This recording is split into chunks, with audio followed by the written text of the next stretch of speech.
Hello everyone. Today the topic of discussion is balancing of chemical equations. As you know that in any chemical equation it is must to balance that except organic, वहाँ चल जाता है, ठीक है. सो otherwise जितनी भी आपके पास chemical reactions हैं, आप उनकी इक्वेशंस लिखते हो, देन बैलेंसिंग करना बहुत ज़रूरी है.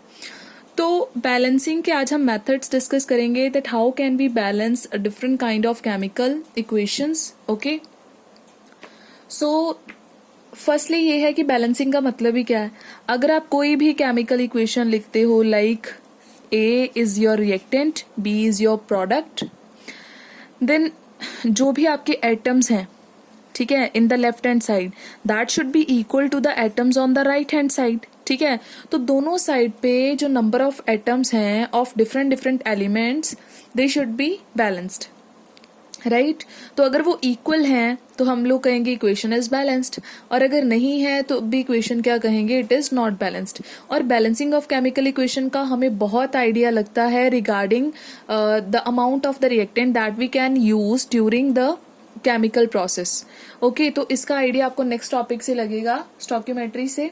तो अभी के लिए हम बैलेंसिंग पे फोकस करते हैं. और एक चीज और आपने जो कर रखी है that why balancing is important, तो यहाँ पे एक लॉ है जो एप्लीकेबल है, that is law of conservation of mass, right. Law of conservation of mass, इसके अकॉर्डिंगली हमने कर रखा है इसको अच्छे से, that mass on the reactant side should be equal to the mass of the products.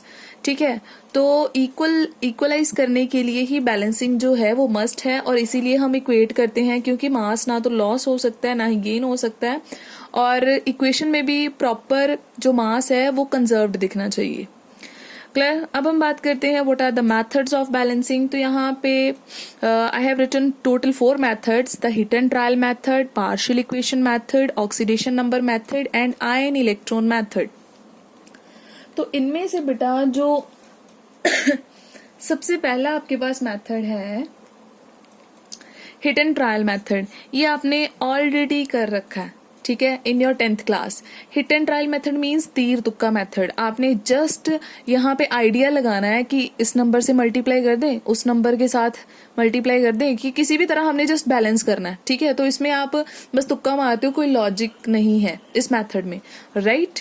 और दूसरा जो है पार्शियल इक्वेशन मेथड, इस मेथड को करने के लिए आपकी जो केमिस्ट्री है वो अच्छी होना ज़रूरी है.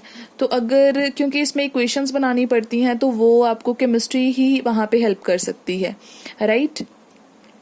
तो हम ये 2 मेथड्स जो हैं अभी कवर करने वाले हैं. ये तो वैसे आपने ऑलरेडी कर रखा है, बट स्टिल एक एग्जांपल लेके मैं इसको भी कर देती हूँ. Now what about 3rd and 4th? These are very important and very good methods for balancing, but these 2 methods we will do in our chapter redox reactions. ठीक है, so उस चैप्टर में हम ये दोनों मेथड अच्छे से करेंगे. अभी के लिए हम सिर्फ फर्स्ट 2 मेथड्स पे फोकस कर रहे हैं. So let's start with the first method, hit and trial method. ठीक है, मैं यहाँ पे बेटा रूल्स नहीं लिख रही हूँ बिकॉज आप बच्चे नहीं हो कि मैं एक एक लाइन लिख के बताऊँ. मैं सिर्फ बैलेंसिंग बताते जा रही हूँ आपको, ठीक है, और रूल्स साथ साथ में बोलते जाऊंगी. क्लियर. ओके, तो सबसे पहला जो आपका रूल है that is you have to write skeletal equation. Clear. आपको क्या लिखनी है, स्केलेटल इक्वेशन लिखनी है. अब स्केलेटल इक्वेशन क्या होता है, आपको ना कई बार, जैसे यहाँ पे तो मैंने रिएक्शन ऑलरेडी लिख रखा है, तो कई बार क्या होता है वर्डिंग में बताया होता है, like iron oxide is reacting with hydrogen and it is reduced to iron and it is producing water along with it. तो आपको ऐसे वर्डिंग में भी दे रखा होता है, तो आपको सबसे पहले सिंबॉलिक फॉर्म में पूरी की पूरी रिएक्शन को लिखना होता है, and that is known as skeletal equation. तो वो तो ऑलरेडी लिख रखी है, तो इसका मतलब फर्स्ट हमारा जो रूल था वो लगाने की जरूरत ही नहीं पड़ी, वो ऑलरेडी हो रखा है. क्लियर. तो मैं जो इक्वेशन हमें गिवन है मैं उसको एज इट इज लिख रही हूँ.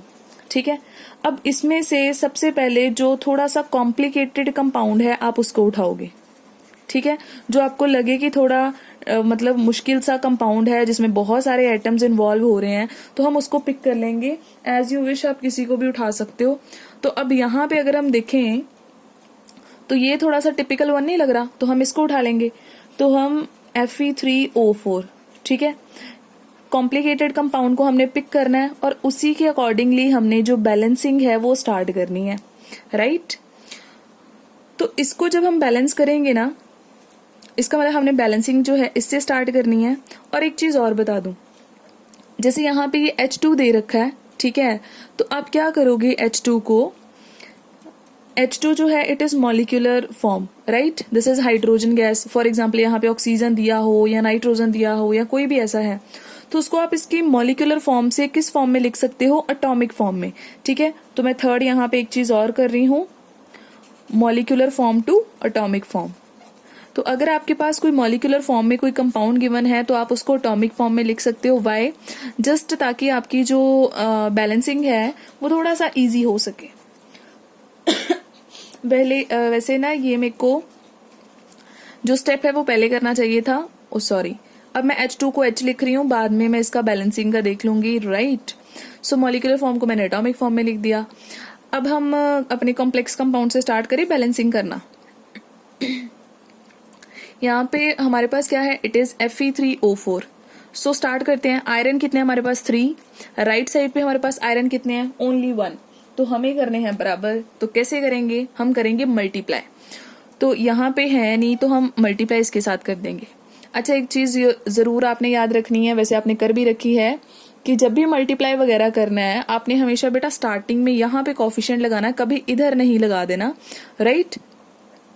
क्यों नहीं लगाना है, बिकॉज उससे ना फॉर्मूला जो है कंपाउंड्स का वो चेंज हो जाता है, तो जो आपने नहीं करना। तो आपने यहाँ पे 3 लगा दिया। अब दूसरा, अब हमारे पास यहाँ तक तो पहुंच गया, ठीक है। अब आपने क्या करना है, ऑक्सीजन, क्योंकि हमने ये कंपाउंड उठा रखा है, पहले तो हमने इसका काम खत्म करना है। ऑक्सीजन है इसमें 4। राइट साइड पे देखो ध्यान से, हमारे पास सिर्फ एक ऑक्सीजन है, तो हम क्या करेंगे, हम यहाँ पे 4 के साथ मल्टीप्लाई कर देंगे।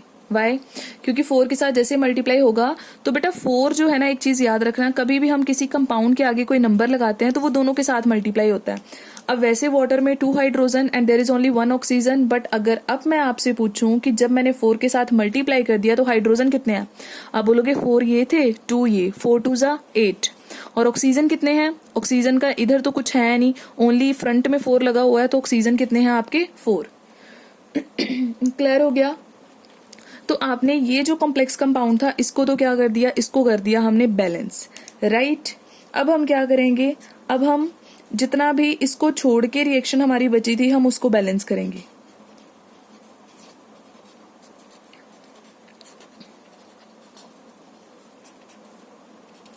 हाँ जी, यही था हमारे पास रिएक्शन। अब बैलेंसिंग के लिए क्या बचा है, आयरन तो बैलेंस था, ऑक्सीजन भी बैलेंस्ड है, अब बचा आपके पास सिर्फ और सिर्फ हाइड्रोजन। राइट साइड पे हाइड्रोजन कितने हैं बेटा, 4 2 जा 8। तो आप क्या करोगे, यहाँ पे 8 के साथ मल्टीप्लाई कर दोगे। अब ध्यान से देखिए, सारे एटम्स बैलेंस्ड हो चुके हैं, आपने इसी चीज पे फोकस करना है। तो अगर सारे एटम बैलेंस्ड हो चुके हैं तो आप क्या करोगे, आपने जो एक एडिशनल काम करा था एटॉमिक फॉर्म वाला, एटॉमिक फॉर्म को वापस किस में चेंज कर देना, हमने मॉलिक्यूलर फॉर्म में। क्लियर। तो हमारे पास क्या आएगा, Fe3O4 प्लस, मैं अभी नहीं इसको लिख रही हूँ, 3Fe प्लस 4H2O। तो यहाँ पे 8 हाइड्रोजन है, लेकिन स्टार्टिंग में हमारा H2 था, तो अगर मैं इसको H2 लिखती हूँ तो डेफिनेटली ये जो 8 है ये 2 के साथ डिवाइड हो जाएगा। वाई, क्योंकि हमने हाइड्रोजन नहीं चेंज होने देने, वो 8 ही रहने देने हैं। और 8 कैसे होंगे, 4 2 जा 8 करके। और अगर इन केस ये डिवाइड नहीं होता है, फ्रैक्शन में आ रहा होता है, तो सारी इक्वेशन को 2 के साथ मल्टीप्लाई कर दो, ठीक है, सॉर्ट आउट हो जाएगा। क्लियर। जैसे सपोज यहाँ पे 5 होता तो 5 हाइड्रोजन को मैंने H2 फॉर्म में कैसे लिखना था, मैंने H2 जैसे ही करना था, मैंने पूरी इक्वेशन को 2 के साथ मल्टीप्लाई कर देना था। क्लियर। तो ये मेथड आपने ऑलरेडी अच्छे से किया हुआ है। आप हमेशा स्केलेटल इक्वेशन लिखोगे, अगर कोई मॉलिक्यूलर फॉर्म में है तो उसको पहले ही एटॉमिक फॉर्म में चेंज कर लो, देन एक कोई कॉम्प्लिकेटेड कंपाउंड आपने पिक करना है, उसके सारे एटम्स को बैलेंस करना है 1 बाय 1 मल्टीप्लाई करके। आफ्टर दैट पूरी रिएक्शन में जो भी रह जाता है उसको उठाओ एंड बैलेंस कर दो, दैट्स इट। तो ये था आपका हिट एंड ट्रायल मेथड, जिसमें कोई केमिस्ट्री नहीं लगेगी, जस्ट नंबर्स का मेथड था।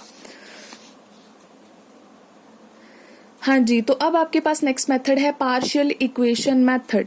तो ये नाम से क्लियर हो रहा है, पार्शियल इक्वेशन मीन्स कि आपने इस पूरी इक्वेशन को, प्रॉब्लम ये है कई बार क्या होता है एक एटम जो है वो बार बार रेपिटेशन में आ जाता है। अब जैसे हाइड्रोजन ये है, ये देखो कितने कंपाउंड्स में चला गया, H3PO4 में भी आ गया, इधर भी आ गया। तो अगर ऐसी कुछ केसेस हो जाए ना तो हिट एंड ट्रायल मेथड नहीं हम लगा पाते, उससे बड़ी मुश्किल होती है सॉल्व करना। और अगर आपको लगता है कहीं पे डाउट है तो आप क्या करो, इसी इक्वेशन को उठाओ और हिट एंड ट्रायल के साथ ना सॉल्व करने की कोशिश करना कि कितना मतलब आपके लिए इजी है या मुश्किल है, राइट। तो अगर इक्वेशंस पे हिट एंड ट्रायल वर्क ना करे, क्योंकि हिट एंड ट्रायल तो बिल्कुल सिंपल इक्वेशंस के लिए होता है, तो हम क्या करेंगे, partial equation. Partial equation method के अकॉर्डिंगली आप क्या करोगे, आप पूरी एक केमिकल रिएक्शन को छोटी छोटी इक्वेशंस में तोड़ोगे, ठीक है। देन उन इक्वेशंस को अलग से बैलेंस कर दोगे एंड देन सबको ऐड करके आपने क्या करना है, फुल इक्वेशन बना देनी है, ठीक है। तो बेटा ब्रेक डाउन करने के लिए ना आपको केमिस्ट्री जो है वो क्लियर होनी चाहिए। तो आप क्या करोगे, हम बनाएंगे पार्शियल इक्वेशंस, ठीक है। हम क्या बनाएंगे, पार्शियल इक्वेशंस। अब यहाँ बताओ, अब यहाँ पे पहले आपको ये सोचना पड़ना है कि रिएक्शन कैसे हुआ होगा, राइट। तो फॉस्फोरस है, वो किसके साथ रिएक्ट कर रहा है, नाइट्रिक एसिड के साथ, एंड प्रोडक्ट क्या बन रहा है आपके पास, phosphoric acid, water and NO2, ठीक है। तो अब यहाँ पे एक छोटी सी नॉलेज जो है वो एप्लीकेबल होगी। बेटा फॉस्फोरस देखो ध्यान से, वो अपने एसिड में कन्वर्ट हो रहा है फॉस्फोरिक एसिड में। तो एसिड डायरेक्टली नहीं बनता, पहले इसका ऑक्साइड बना होगा तभी एसिड बना होगा। लेकिन इसका ऑक्साइड कैसे बनेगा, अब हम जाते हैं नाइट्रिक एसिड पे। नाइट्रिक एसिड जो आपके पास है ना, it is an oxidising agent. ये क्या करता है, किसी की ऑक्सीडेशन करवाता है एंड खुद की क्या करवाता है, रिडक्शन। आपने ये भी जो टॉपिक है केमिस्ट्री के फर्स्ट चैप्टर में 10th में ऑलरेडी कर रखा है, ऑक्सीडेशन एंड रिडक्शन, राइट। तो इसका मतलब सबसे पहला मेरा जो पार्शियल इक्वेशन है वो बनेगी नाइट्रिक एसिड से, क्योंकि नाइट्रिक एसिड क्या है, ऑक्सीडाइजिंग एजेंट। ऑक्सीडाइजिंग एजेंट क्या करता है, किसी और को ऑक्सीडाइज करेगा, और किसी और को कैसे ऑक्सीडाइज करेगा, किसी में ऑक्सीजन ऐड करवा के। तो इसका मतलब पहले ये खुद ब्रेक डाउन होता है। नाइट्रिक एसिड क्या करता है, खुद ब्रेक डाउन होके, आप देख लो प्रोडक्ट कौन सा बन रहा है, खुद बना लेगा ये NO2, खुद क्या हो गया, रिड्यूस हो गया, इट अंडरगोज रिडक्शन। जैसे ये रिड्यूस होता है बेटा तो वाटर क्रिएट करेगा, एंड आप ध्यान से देखो, नाइट्रोजन इज 1, ऑक्सीजन आपके पास कितने हैं, 3, 2 यहाँ पे आ गया, 1 यहाँ पे आ गया, हाइड्रोजन 2। तो जो ऑक्सीडाइजिंग एजेंट होता है ना, वो क्या करता है, वो नेसेंट ऑक्सीजन रिलीज करता है। नेसेंट ऑक्सीजन क्या होती है, it is the reactive form of oxygen, right, oxygen radical भी बोलते हैं। तो ये क्या करता है, ऑक्सीजन रिलीज करता है, ठीक है। तो इसका मतलब ऑक्सीडाइजिंग एजेंट पहले ऑक्सीजन को प्रोड्यूस करेगा, फिर वही ऑक्सीजन किसके साथ रिएक्ट करेगा, फॉस्फोरस के साथ, क्लियर। तो हम लोग ऐसा ना करें, पहले सारी पार्शियल इक्वेशन लिख लेते हैं, फिर सबको एक साथ बैलेंस कर लेंगे। अदरवाइज आप ऐसे भी कर सकते हो, एक इक्वेशन लिखो उसको बैलेंस कर लो, फिर दूसरी लिखो उसको बैलेंस कर लो, राइट। तो अब हम क्या कर रहे हैं पहले सारी इक्वेशंस लिख ही लेते हैं। ओके, तो ऑक्सीडाइजिंग एजेंट ने तो अपना काम कर दिया, उसने ऑक्सीजन रिलीज कर दी। अब ये ऑक्सीजन जाएगी फॉस्फोरस के पास, तो इसका मतलब नेक्स्ट इक्वेशन क्या बनेगी, फॉस्फोरस इसी ऑक्सीजन के साथ रिएक्ट करेगा एंड फॉस्फोरस बनाएगा अपना ऑक्साइड। अब फॉस्फोरस का जो ऑक्साइड होता है उसका फॉर्मूला क्या होता है, P2O5। ये फॉस्फोरस का पेंटाऑक्साइड है, वैसे फॉस्फोरस का ना ट्राईऑक्साइड भी होता है। तो मैंने यही वाला क्यों बनाया, ये मैंने इसलिए बनाया बिकॉज जो फॉस्फोरस का ट्राईऑक्साइड होता है वो ये वाला एसिड कभी प्रोड्यूस नहीं करता, वो फॉस्फोरस एसिड प्रोड्यूस करता है। लेकिन जो हायर ऑक्साइड है वो फॉस्फोरिक एसिड प्रोड्यूस करता है। मैंने पहले ही बताया है कि इस मेथड को करने के लिए आपकी केमिस्ट्री अच्छी होना जरूरी है, ठीक है। तो अभी आप समझते जाइए, जैसे ही इसने ऑक्सीजन रिलीज किया वो ऑक्सीजन जाएगा फॉस्फोरस के पास और उसने बना दिया फॉस्फोरस पेंटॉक्साइड। अब थर्ड इक्वेशन क्या होगी, अब ये जो ऑक्साइड है आपको पता है जो दिस इज नॉन मेटल, और ये हो गया नॉन मेटल का oxide, and the oxides of non metals are acidic in nature. जब भी नॉन मेटल्स के ऑक्साइड को वाटर में डिसॉल्व करा जाता है तो वो हमेशा क्या प्रोड्यूस करते हैं, एसिड। और फॉस्फोरस कौन सा एसिड प्रोड्यूस करेगा, फॉस्फोरिक एसिड। वो आप यहाँ से देख सकते हो हमारे पास जो प्रोडक्ट में बन रहा है, क्लियर। तो आपके पास फॉस्फोरिक एसिड बनेगा। तो इसका मतलब ओवरऑल आपके पास 3 इक्वेशन में आप पूरी इक्वेशन को डिवाइड कर सकते हो, क्लियर। तो अब आपने क्या करना है, अब आपने सिंगल इक्वेशन को करना है बैलेंस, राइट। तो बैलेंसिंग कैसे करनी है आपने, इसका मतलब हम नेक्स्ट स्टेप लगाएंगे, ठीक है। तो नेक्स्ट स्टेप आपका क्या है, balancing, balancing of partial equations. ये जो आपने पार्शियल इक्वेशंस लिखी हैं अकेली अकेली को बैलेंस कर लो, ठीक है। तो मैं यहाँ पे लिख रही हूँ HNO3 NO2 H2O and oxygen P plus O P2O5 and P2O5 plus H2O H3PO4। अब यहाँ पे बेटा आपने लगाना हिट एंड ट्रायल मेथड, तो वो आप खुद जो है प्रैक्टिस के लिए कर सकते हो। सपोज आपको 3 इक्वेशन मैंने प्रैक्टिस के लिए दी हैं and you have to balance, एंड मैं ये पार्ट स्किप कर रही हूँ, okay. So now all the equations are balanced here, ठीक है, आप देख सकते हो। तो मैंने स्किप इसलिए करा कि आप खुद इसकी प्रैक्टिस करोगे कि कौन सी चीज कैसे बैलेंस हुई है by using hit and trial method, right.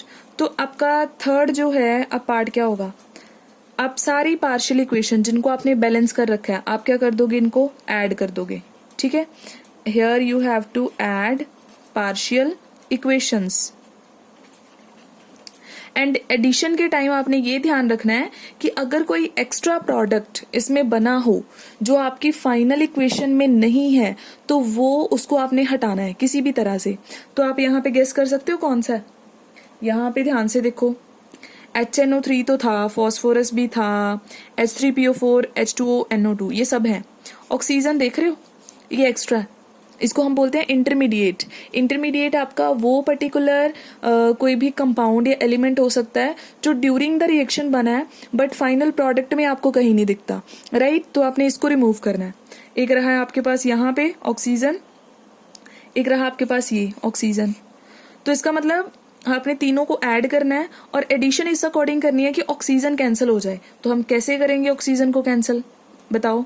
Yes, एक और है P2O5, देखा वहां प्रोडक्ट में कहीं नहीं है, ठीक है।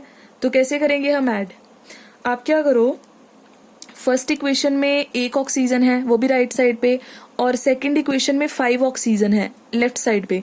तो लेफ्ट एंड राइट वाले एक दूसरे का इफेक्ट कैंसिल कर देते हैं, लेकिन ये 5 है और ये 1 है, तो हम क्या करेंगे, हम इसको 5 के साथ मल्टीप्लाई कर देंगे ताकि पूरी इक्वेशन को जैसे ही 5 से मल्टीप्लाई कर देंगे ये कैंसिल हो जाए, राइट।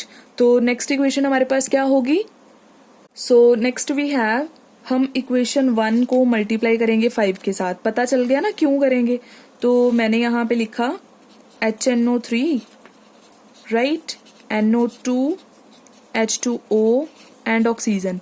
जैसे मैंने 5 से मल्टीप्लाई किया, यहाँ तो ऑलरेडी 2 था तो 5 से मल्टीप्लाई करने पे क्या हो जाएगा 10, यहाँ पे भी 2 था वो भी क्या हो जाएगा 10, यहाँ पे क्या हो जाएगा 5 एंड यहाँ पे भी 5। सेकेंड इक्वेशन को हम किसके साथ मल्टीप्लाई करेंगे, उसको जरूरत नहीं है ना, तो हम एज इट इज लिख देंगे। और जो आपकी थर्ड इक्वेशन है P2O5 एक ही है, इधर भी एक ही है, सीधा ही कैंसिल हो जाएगा। तो हम क्या करेंगे, हम पहले फर्स्ट और 2 को ऐड कर ले, ठीक है। अब हमने क्या करना है, दोनों इक्वेशन को कर लिया, अब हम फर्स्ट और सेकंड इक्वेशन को क्या कर देंगे, माइनस। तो फर्स्ट में से सेकंड इक्वेशन को आप क्या करोगे, माइनस। जैसे ही आप माइनस करोगे तो आपके पास रिजल्ट क्या बनेगा, माइनस करोगे तो 5 ऑक्सीजन कट, बाकी सारा एज इट इज लिख दो। यहाँ पे आ जाएगा 10 HNO, सॉरी माइनस नहीं करोगे प्लस ही करोगे क्योंकि लेफ्ट एंड राइट वाले वैसे ही कैंसिल हो जाते हैं। तो हमने ऐड कर दिया तो हमारे पास बन गया plus 5H2O and plus P2O5, ये बन गया। तो फर्स्ट 2 इक्वेशन का मैटर हमने सॉल्व कर लिया, हमारा काम था ऑक्सीजन को कट करना, हमने कर दिया। अब हमारे पास आ रही है थर्ड इक्वेशन, तो हम थर्ड इक्वेशन को भी क्या कर देंगे, प्लस कर देंगे। तो इसी में हम करेंगे थर्ड इक्वेशन को प्लस। तो थर्ड इक्वेशन हमारे पास क्या है, it is P2O5 plus 3H2O is giving 2H3PO4। तो हम जैसे इसको ऐड करेंगे ये वाला ये इसके साथ कैंसिल हो जाएगा, एंड एडिशन के बाद आपके पास क्या आएगा, it comes out to be 10 HNO3 plus 2 phosphorus। Left side पे 3 वाटर हैं, 5 साइड सॉरी राइट साइड पे 5 वाटर हैं। 3 में से 3 इधर निकल जाएंगे तो यहाँ पे सिर्फ 2 रह जाएगा, ठीक है, तो मैं कट कर रही हूँ इसको, 2 वाटर बच गए एंड साथ में बच गए आपके 2H3PO4। Now the equation is balanced. Clear हो गया?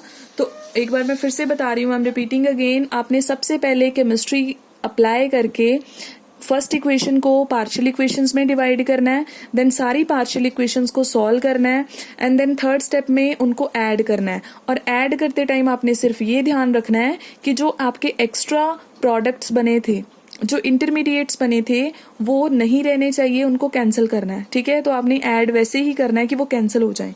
तो लेफ्ट और राइट पे थे तो कैंसिल वैसे ही हो गए। अगर इन केस सपोज दोनों लेफ्ट साइड पे होते तो आपने क्या करना था, आपने माइनस करना था, फिर हो जाना था।